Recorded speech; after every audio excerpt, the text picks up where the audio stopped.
Thanks for the support as a channel member, Ian Larson. It's the last time I'll follow up a transfer special with this, I promise. I know some of you are fed up hearing it, but just clarification that I didn't make fully clear last time about realism. The purpose of this series has never been to artificially manipulate the game into being the most realistic representation of football that it could possibly be. The idea behind the save is that me, as the manager of whatever football club I'm managing, makes the most realistic decisions. So the decisions closest to what I would make in real life. For me as a manager, that means I'm going to spend as much money as I can, keep spending until I am told to not spend any more, and not really care about the club bank balance, because my job is to get results, and if it all goes wrong, I can just move on. So if that makes some other aspects of the game not be quite as realistic as they could be, then so be it. My job is to role play as a football manager. So I'm still very comfortable with all the decisions I've made in this series.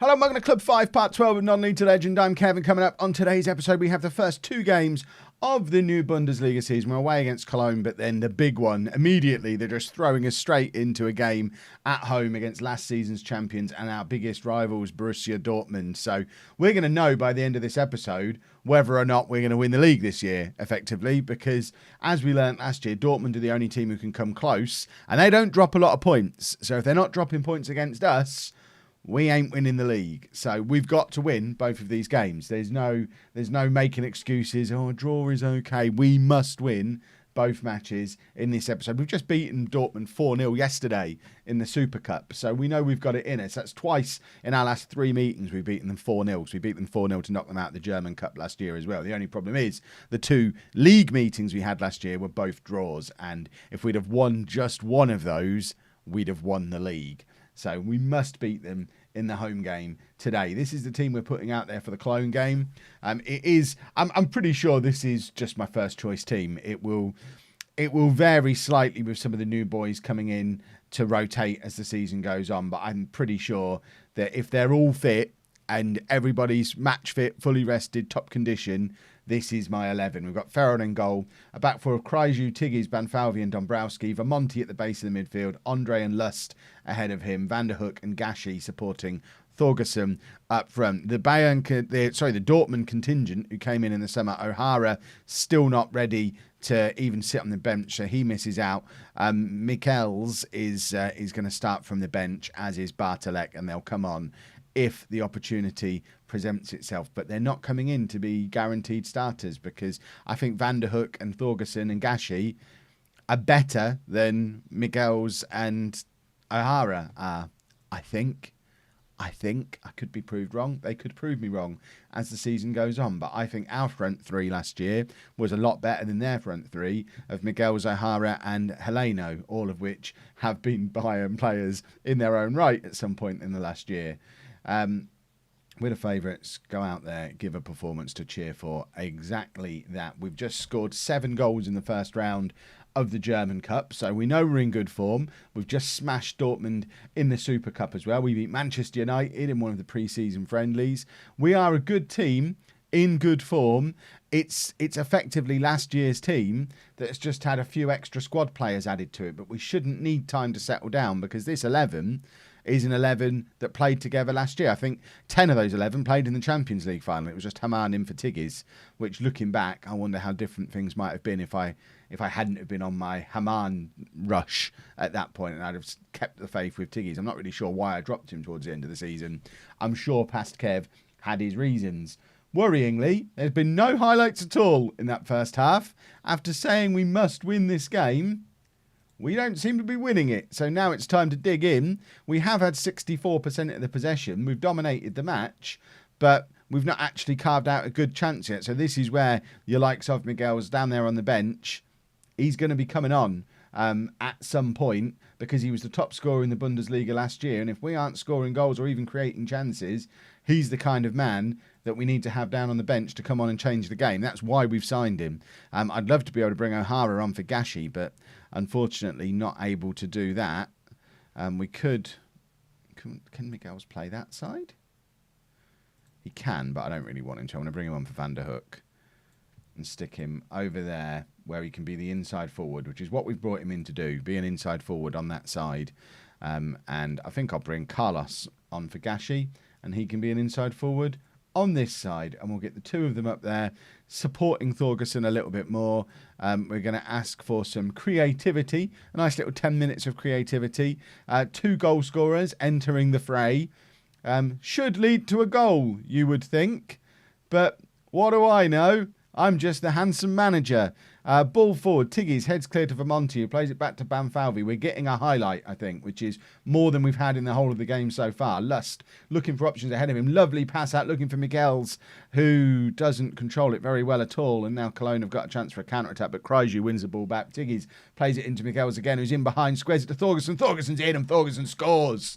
That is what we brought Miguel's on to do. It's a second time of asking. He gets in behind, plays it into the path of Thorgerson. It's a goal straight out of Dortmund. And because this time last year, they were playing in these roles, in that team. And it's another reason why, hopefully, dynamics shouldn't be as needed, because the players we've brought in have all come from the same club.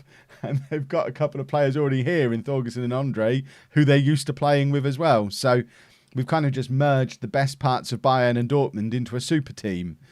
Which should just be able to hit the ground running. Not that it has so far. We're going to take off Lust and bring on Marquez, and we're going to swap those two over.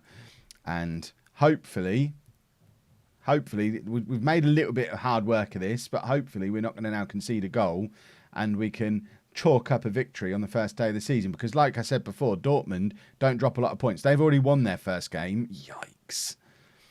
We can't afford to drop any points. It's the Bundesliga in this version of history, or the future, I guess. We're making history. Feels a little bit Scottish Premier League-y, where it's effectively a 2-horse race, and if we drop points at any point, that's kind of handing the title to the other horse.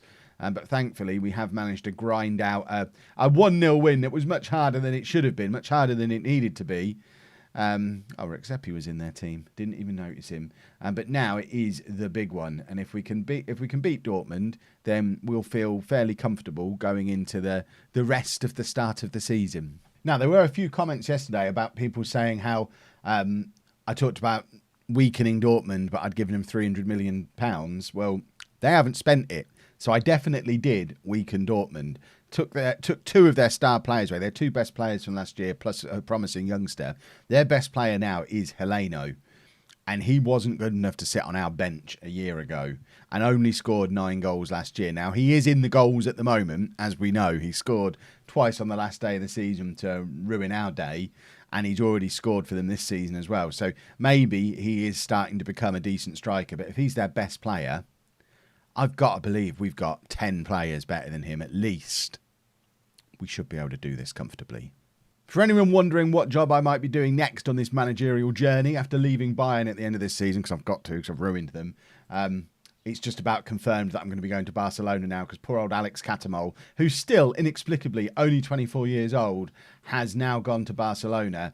And as we know, I have a little bit of a habit of turning up at clubs he's just joined and ruining his day. So we did it at Tottenham, we did it at Bayern. My goal in life is to ruin him after he knocked England single-handedly out of the World Cup playing for Colombia way back when I was England manager. So yeah, end of this season, we're off to Barcelona because we're going to mess Alex Catamol up again. Right, we've had to make one change for the Dortmund game then. Vermonti's got an injured booby, so he has to miss out, which is it's a challenge because he is arguably our most important player. Not our best player, but super important to the way we play. So we're moving Tiggy's forward to play as the deep line playmaker. Haman comes back in at the back. There would have been an argument to play Merker, who has just been subject to a £30 million offer from Dortmund. Still only 17 years old. He's consistently our best trainer. Already a 3-star current ability defensive midfielder or right back with 5-star potential. It would have been a game to play him in, but he'd already played for the B team today, so he can't. Poor planning. Very poor planning. So, I mean, Haman coming in is probably a more sensible decision anyway.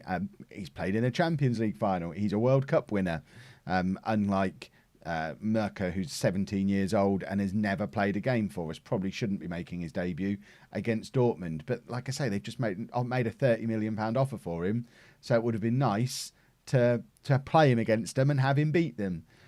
Look at this. All the team talks are to do with us beating them comfortably, which seems insane. This is the team that won the Bundesliga 3 matches ago. And now all the team talks. There isn't a team talk to say, yeah, we're going to find this difficult. Yet there we are, 1-0 down after 2 minutes. Is this being disallowed? It better be. We're going over to the little telly. We have been disallowed. Excellent stuff. He's well offside. Offside by a mile. Can't believe there was ever a decision to make there. Absurd.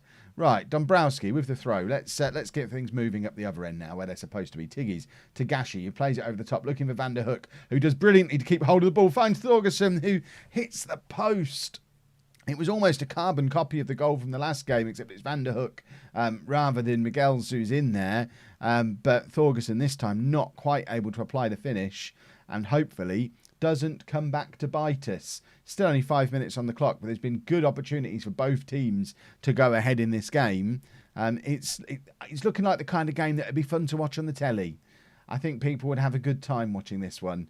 But what we need to do is not worry about the telly. Try not to think too much about those 2 4-0 wins we've got over Dortmund.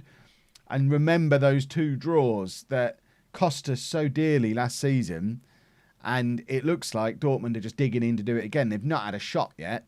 They're just here to defend and grind out another 0-0, which I guess maybe in the cup competitions they play a little bit more expansively, and that's why we can take them apart. Whereas in a league game, they're happy to grind out the 0-0, knowing I'm Kev and I'll slip up against someone else, whereas they won't. Let's assertively say, not happy with your performance out there. That's fired everybody up. We're going a different tactic to what we did in that Champions League final, where I tried to take the pressure off. I want to pile the pressure on here. We know we can beat Dortmund. We just need to find a way through.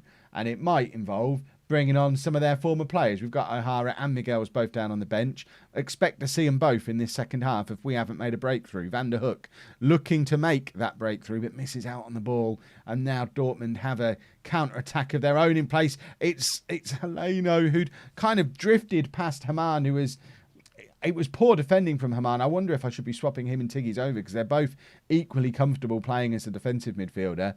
Maybe Tigges is a better centre-back. But there's a wasp or a bee or something in here. Oh, that's going to ruin everything. We're trying to secure a league title 2 games into a season, and there's a wasp in my face.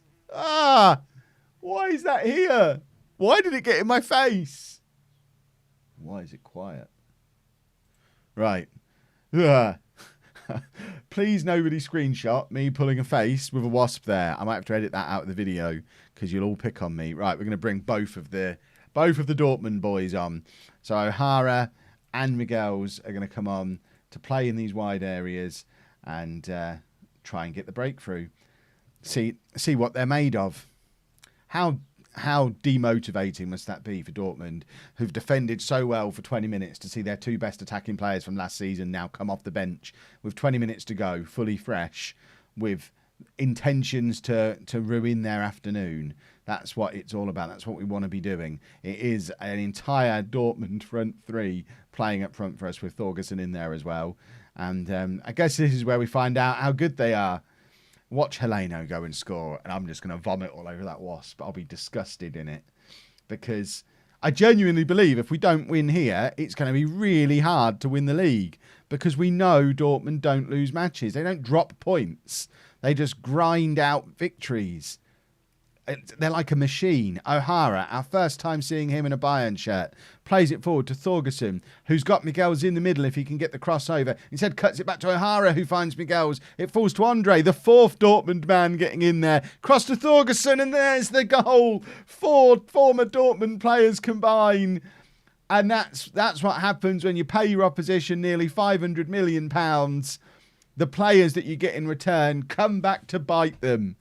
Oh my word. I love the fact that Andre came up and got involved as well, because he was the forgotten man in all the build-up. But there you go, he gets in there, grabs himself a goal, and now it's O'Hara to take a corner, floats over, Miguel's is there, and it hits just onto the top of the crossbar. Should we be dropping down to a more cautious mentality? We probably should, but we're not going to.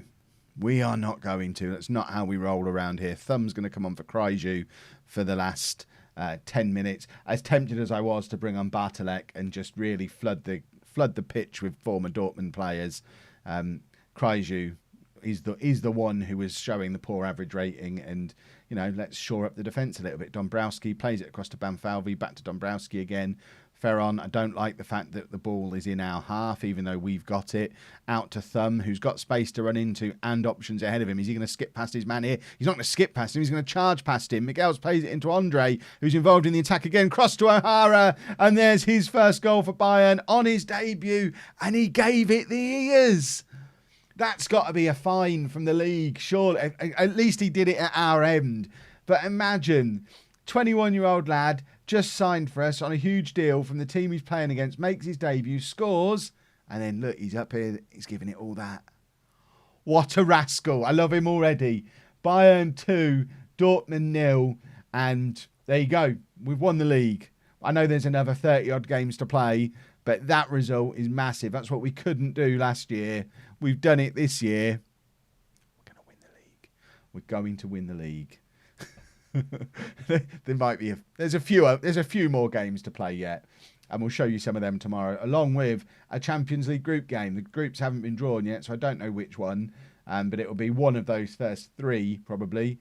Maybe if it ties up a nice Champions League game with the Hoffenheim game. Hoffenheim, obviously the team that finished third last year, so that'd be quite an interesting double header if that's an interesting Champions League game. So we'll see how the draw pans out and work it out from there. But if you've enjoyed that, please make sure you leave a nice big thumbs up on there for me. Subscribe to the channel for daily Football Manager videos. And thank you very much for watching.